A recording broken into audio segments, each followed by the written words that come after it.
네, 세 번째 작전명입니다. 미국이 밀어주는 인텔.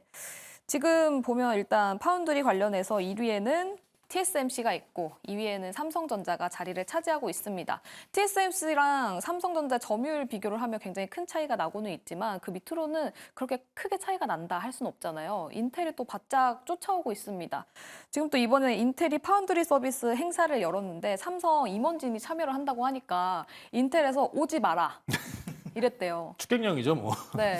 근데 사실 뭐 인텔이 이제 뭐 18에 이제 1.8나노 얘기가 나와가지고 우리 삼성전자 어떡합니까? 라고 이제 질문을 많이 받는데 아니 뭐 별로 신경도 안 써도 되는 겁니다. 그래요? 이게 화면 한번 같이 보시면은 이게 작년에 이제 인텔이 이제 연역도를 이제 나타낸 거예요. 인텔이 지금 뭐 7나노에서 4나노까지 지금 공정을 지금 연속적으로 진행하고 있고요. 이제 안정적으로 이제 우리가 지금 강하게 할 수 있다 이렇게 주장하는 이유가 7나노 관련돼 가지고 현재 수율이 안정화가 되었다라는 이야기를 하는 건데 1.8나노에서 3나노 지금 2023년도 2분기까지였고요. 2024년도 1분기에 2나노 그리고 2024년도 2분기에 1.8나노 이야기를 하는 건데 글쎄요, 좀 너무 빨라요. 사실 수율 공정과 관련된 이야기도 크게 언급은 없을 뿐더러 삼성전자랑 TSMC의 점유율에 크게 영향을 미칠 정도까지는 저는 개인적으로는 좀 아직은 좀 이르지 않나라는 생각을 하고요. 마이크로소프트에 수주를 받았대요라는 질문도 상당히 많잖아요. 네. 수주 받을 수 있죠. 받을 수 있습니다.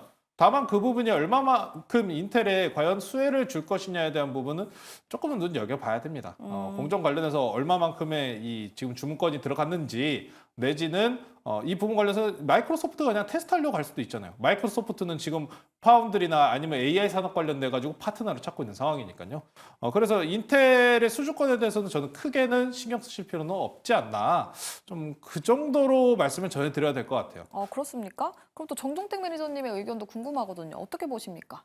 저도 동의합니다. 왜냐하면 조금 전에 말씀 주신 것처럼 이 파운드리 쪽에서 인텔이 차지하는 비중이 글로벌 점유율 MS가 2%가 안 돼요. 그러니까 아예 거의 아더스, 그러니까 기타로 들어가 있을 정도로 비중은 크지 않다라는 거. 네. 다만 근데 제가 좀 데이터를 좀 찾아보니까 트랜지스터의 밀도 측면에서는 이 회사가 TSMC를 조금 일부 앞서기도 합니다. 뭐 그런 측면에서는 아예 무시할 부분은 아닐 것 같고요. 그리고 이제 파트너십에 대한 부분도 놓고 본다고 했을 때 IFA 그 행사에 참여했던 회사들을 보면 암이라는 회사, 그와 관련주들 우리나라 기업들 굉장히 좀 시세가 강하게 나섰던 부분도 있었고요. 그리고 뭐 조금 전에 말씀 주셨던 MS, 마이크로소프트도 좀 같이 하고 있기 때문에 아무래도 이제 아메리카 원팀 이렇게 해서 구성을 해버리면 사실 그런 어떤 후발주자도 빠르게 또 기술력을 따라갈 수 있는 부분들도 분명하게 좀 있을 부분도 있다고 생각이 좀 듭니다. 근데 제가 사실 이 주제를 통해서 얘기 드리고 싶었던 포인트는 네. 어느 정도 좀 인텔 향 관련된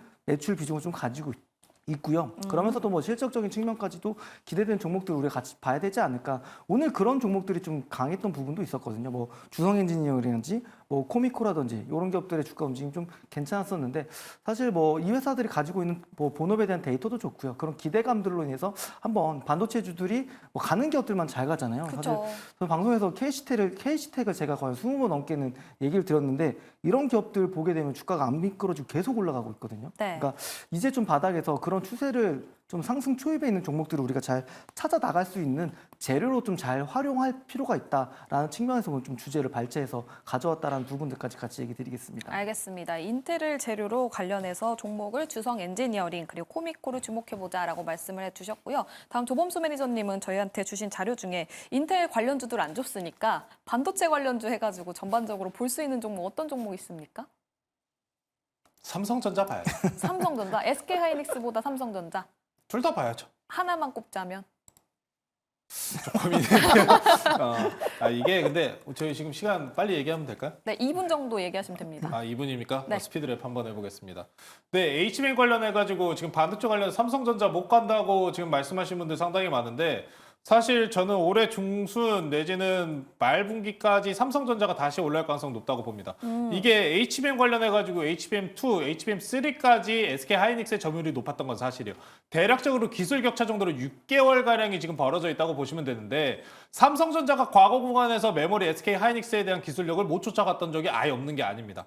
사실 23년도에서 24년도까지 트렌드포스 기준, 이제 대만의 반도체 전문 잡지입니다. 기준으로 따졌을 때 SK하이닉스랑 삼성전자 점유율 비중이 50대 50으로 비슷한 모습을 보여요. 그리고 아직 수주전이 시작도 안 됐다는 포인트, 이제부터 시작이라고 말씀드릴 수밖에 없는 거는 올해 4분기부터 엔비디아, AMD 그리고 인텔, HBM 들어가는 제품들의 3E 그리고 4가 들어가는 제품들의 양산이 올해 말부터 전반적으로 시작이 되기 때문에 중순에 다시 한번 삼성전자냐 SK 하이닉스냐에 관련된 이야기는 지속적으로 나올 가능성이 매우 높습니다. 삼성전자 지금 못 가는 이유요? 간단하죠. 지수물이기 때문입니다. 삼성전자가 온전히 반도체만 하면 얼마나 좋았겠습니까? 우리나라에서 삼성전자라는 종목은 지수의 영향적인 모습이 강하기 때문에 제가 그래서 계속 주장드렸던 게 삼성전자형으로 갈 수 있는 엮여있는 반도체들을 사셔야 된다. 라는 이야기를 전해드렸던 거고 기대감으로 지금 당장에 올라가는 뭐 네페스아크 같은 종목도 있지 않습니까? 뭐 기대감으로 올라가면 어떻습니까?